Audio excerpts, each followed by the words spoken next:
गिरगाव आणि दादरमध्ये रात्री लागले राज ठाकरे आणि आदित्य ठाकरेंचे एकत्रित फोटो असलेले बॅनरवरून दोघांनाही दिल्या वाढदिवसाच्या शुभेच्छा। आगामी स्थानिक स्वराज्य संस्थांच्या निवडणुका भाजप आणि मित्रपक्ष महायुती म्हणून एकत्रितपणे लढणार, मुख्यमंत्री देवेंद्र फडणवीसांची घोषणा।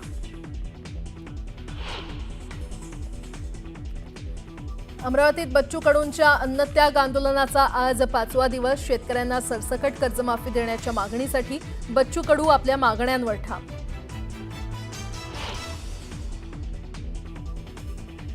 संजय शिरसाटांनी पदाचा गैरवापर करून 30 कोटींची जमीन 1,10,00,000ला घेतली। इम्तियाज जलील यांचा गंभीर आरोप, तर शिरसाट यांचा जलील यांना प्रत्युत्तर।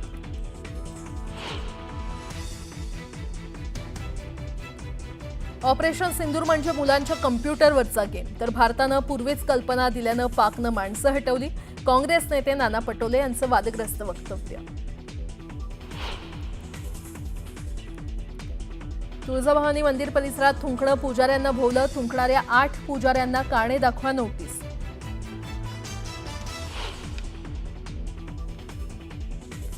छत्रपती संभाजीनगरमध्ये सिद्धार्थ उद्यानाची भिंत कोसळून 2 महिलांचा जागीच मृत्यू, तर 5 जण जखमी। वादळामुळे भिंत कोसळल्याची चर्चा, तर शहरात झाड कोसळून 1 महिला जखमी झाल्याची माहिती।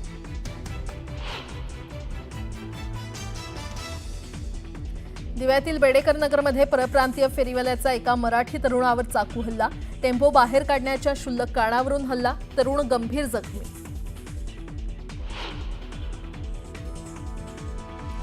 आणि राज्यात पुढील 3 दिवसात पुन्हा मुसळधार पावसाचा अंदाज, कोकणासह मध्य महाराष्ट्र आणि मराठवाड्यातही मुसळधार पावसाचा हवामान खात्याचा अंदाज।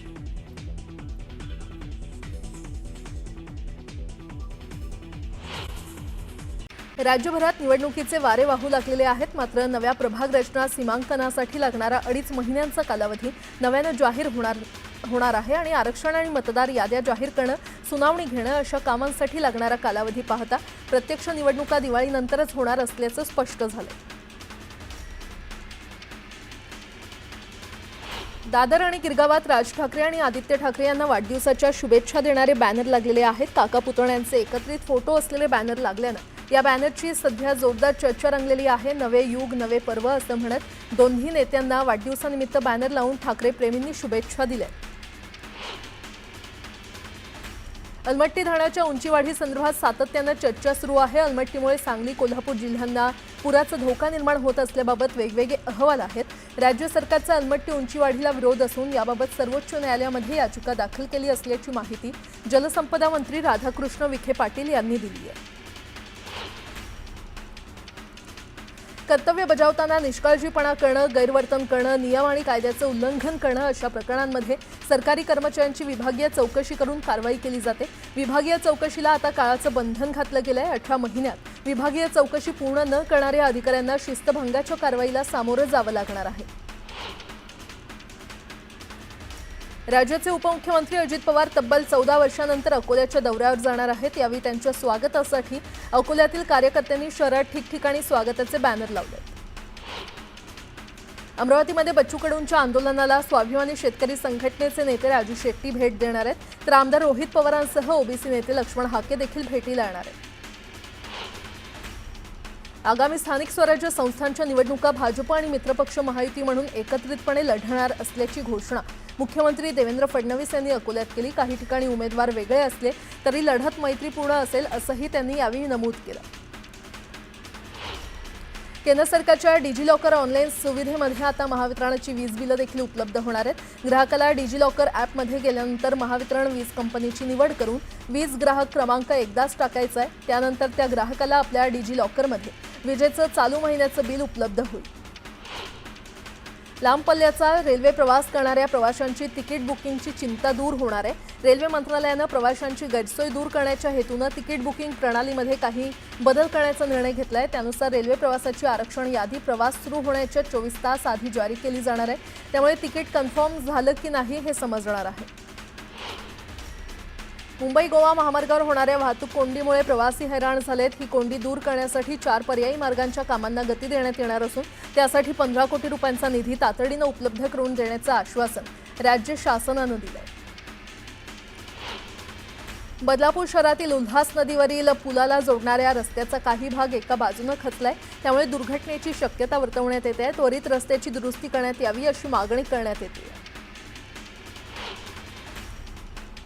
जागतिक अर्थव्यवस्थेमध्ये मंदीचं सावट गडद होत असताना भारत मात्र तेजीमध्ये राहणार असल्याचा अंदाज जागतिक बँकेनं वर्तवलाय। जागतिक बँकेच्या ताज्या ग्लोबल इकॉनॉमिक प्रॉस्पेक्ट्स या अहवालानुसार 2025-26 आर्थिक वर्षात भारताचा GDP वाढ दर हा 6.3% राहील असं स्पष्ट करण्यात आलंय।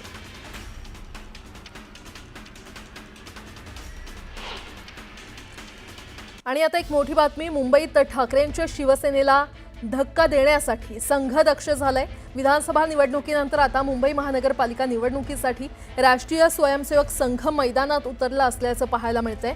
मुंबईच्या प्रत्येक वॉर्डमध्ये संघाची बारीक नजर आहे। पुढच्या 2 महिन्यात मुंबईत विविध कार्यक्रमाच्या माध्यमातून हिंदू मतदारांना संघाकडून साथ घातली जाणार आहे। मुंबईतील हिंदू मतांसाठी संघ प्रयत्न करणार असल्याचं कळतंय।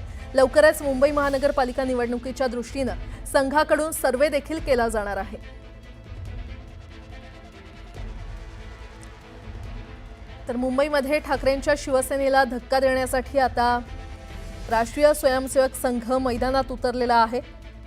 मुंबईच्या प्रत्येक वॉर्डमध्ये संघाची बारीक नजर असणार आहे आणि सर्वे देखील केला जाणार आहे। या संदर्भात अधिक माहिती देत आहेत आमचे प्रतिनिधी तुषार उपनवर आपल्यासोबत जोडले गेलेले आहेत।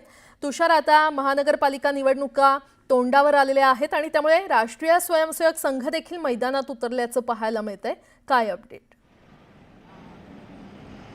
नक्कीच विधानसभा निवडणुकीनंतर भाजपासाठी मुंबई महानगरपालिका निवडणूक अत्यंत महत्त्वाची आहे। 2019लाच आपण जर पाहिलं असेल तर मुंबई महानगरपालिकेमध्ये भाजपाची सत्ता काही जागांवरून आपल्याला हुलकावणी देताना पाहायला मिळाली। म्हणूनच आता संघ आपल्याला पुन्हा एकदा दक्ष झाल्याचं पाहायला मिळतंय। विधानसभा निवडणुकीनंतर आता संघ आपल्याला मुंबई महानगरपालिका निवडणुकीसाठी पुन्हा एकदा ॲक्टिव्ह झाल्याचं पाहायला मिळतंय। मुंबईतल्या जवळपास 227 पेक्षा जास्त वॉर्डांवरती संघाच्या स्वयंसेवकांची आपल्याला नजर असल्याचं पाहायला मिळतंय। प्रत्येक मतदारसंघामधलं सर्वेक्षण संघाकडून येणाऱ्या 2 महिन्यामध्ये केले जाणार आहे। त्याचप्रमाणे मुंबईतल्या हिंदू मतांवरती संघाचा विशेष असा डोळा आहे। हिंदू मतांना आकर्षित करण्यासाठी विविध कार्यक्रम येणाऱ्या काळामध्ये आखण्यात येणार आहेत। मात्र आत्ताच आपण जर पाहिलं असेल तर भाजपाच्या संघटनेमध्ये जे बदल झाले, जे नवे जिल्हाध्यक्ष झाले, त्या नव्या जिल्हाध्यक्षांसोबत आपल्याला संघ देखील आता आपल्याला दक्ष असल्या कारणामुळे मुंबई पालिका निवडणूक जिंकण्यासाठी भाजपासोबत आता संघाची ताकद आपल्याला पाहायला मिळणार आहे।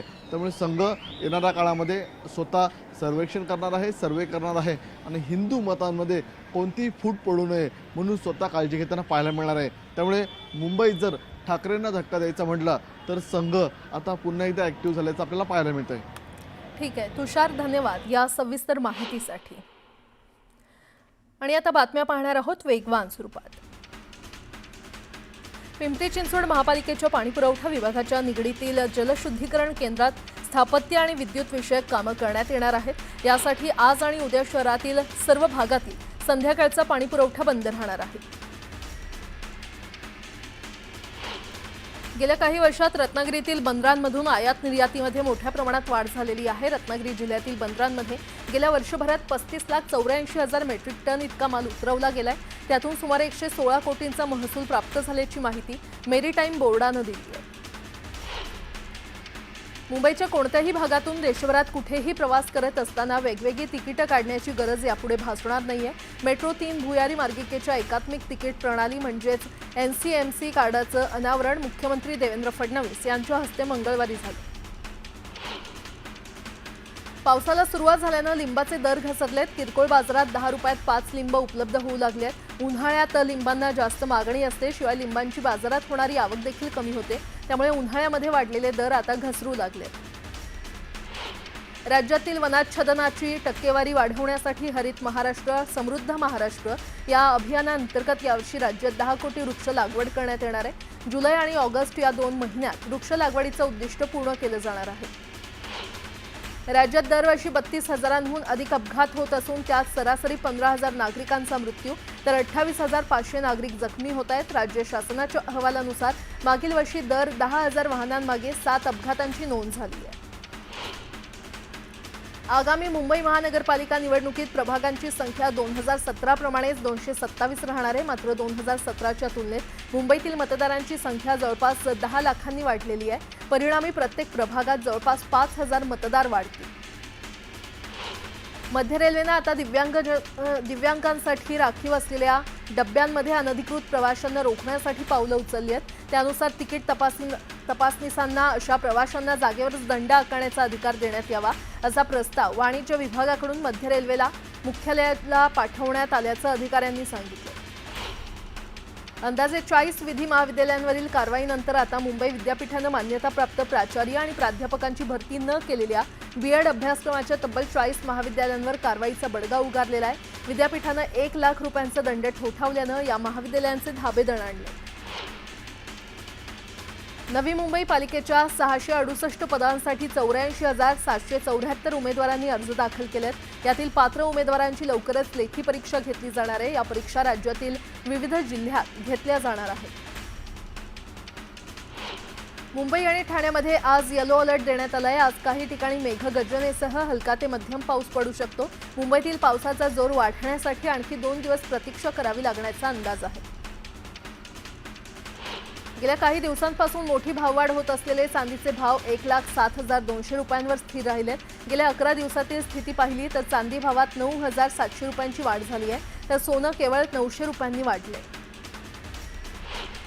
केंद्र सरकार 3,000पेक्षा जास्त UPI व्यवहारांवर मर्चंट शुल्क लागू करण्याचा विचार करते. म्हणजेच 3,000पेक्षा अधिक व्यवहारांवर शुल्क आकारलं जाऊ शकतं. छोट्या रकमेच्या UPI व्यवहारांना सवलत सुरूच राहील, पण मोठ्या व्यवहारांवर लवकरच हे शुल्क लागू होऊ शकतं असं सूत्रांनी सांगितलं. वर्ध्यामध्ये गेल्या 15 दिवसांपासून पावसानं दांडी मारली आहे. त्यामुळे पेरणीयोग्य पाऊस न पडल्यानं लागवड करण्याची घाई करू नये असा सल्ला कृषी तज्ज्ञांनी दिला आहे. जळगावच्या कासोदा एरंडोल शहरात वादळी वाऱ्यासह जोरदार पाऊस कोसळला. वादळी वाऱ्यामुळे अनेक ठिकाणी झाडं कोसळली.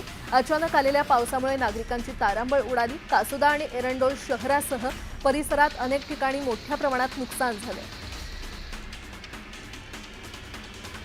नागपुरात गेल्या 5 वर्षात 2,543 कुमारी मातांचा गर्भपात करण्यात आल्याची धक्कादायक माहिती समोर आली आहे. 1 ते 20 मे या 20 दिवसात मनपाच्या MTP केंद्रात 75 कुमारी मातांची नोंद झाली आहे. शहापूर तालुक्यातील मोखावणे कसारा गावात 35 ते 40 वर्षांपासून राहणाऱ्या आदिवासींसह सर्व समाजातील कुटुंबांना वन विभागानं नोटीस बजावलेल्या होत्या. मात्र याबाबत वनमंत्र्यांसोबतच्या बैठकीनंतर आता सर्वेक्षणानंतर योग्य निर्णय घेतला जाईल असं आश्वासन वनमंत्री गणेश नाईक यांनी दिलं. तुळजाभवानी मंदिर परिसरात तंबाखू आणि तंबाखूजन्य पदार्थांचं सेवन करून थुंकणाऱ्या 8 पुजाऱ्यांवर मंदिर संस्थाननं कडक कारवाई करण्याची भूमिका घेतली आहे. मंदिराच्या शिस्तीला बाधा निर्माण करणाऱ्या अशोभनीय वर्तनामुळे संबंधित पुजाऱ्यांना कारणे दाखवा नोटीस बजावण्यात आली. पंतप्रधान खरीप पीक विमा योजनेमध्ये 7,600 कोटी रुपयांचा एकूण विमा हप्ता कंपन्यांना देण्यात येणार आहे. राज्य सरकारकडून आतापर्यंत सुमारे 6,584 कोटी रुपये अदा करण्यात आले असून शेवटचा 1,000 कोटी रुपयांचा हप्ता येत्या 2 ते 3 दिवसात कंपन्यांकडे जमा होईल. अहमदनगर जिल्ह्यातील केडगाव शास्त्रीनगर परिसरात दूषित पाण्यानं नागरिक त्रस्त झालेत. या समस्येकडे लक्ष वेधण्यासाठी महिलांनी अहमदनगर मनपा कार्यालयावर मोर्चा काढला. छत्रपती संभाजीनगरच्या गंगापूर तालुक्यातील तांदुळवाडी इथे शेतीच्या वादातून हाणामारी झाली. एका दाम्पत्याला महिलांसह पुरुषांनी लाकडी दांड्यानं मारहाण केली. या प्रकरणी शिलेगाव पोलीस ठाण्यात गुन्हा दाखल करण्यात आला. सोलापूरमध्ये मे अखेर झालेल्या पावसामुळे 7 तालुक्यातील 6,000 हेक्टरचं नुकसान झालंय. माळशिरस आणि उत्तर सोलापूर तालुक्यातील शेतकऱ्यांना सर्वाधिक फटका बसलाय, तर 7 तालुक्यातील 10,831 शेतकऱ्यांची 6,000 हेक्टर क्षेत्रावरील विविध पिकांचं नुकसान झालंय.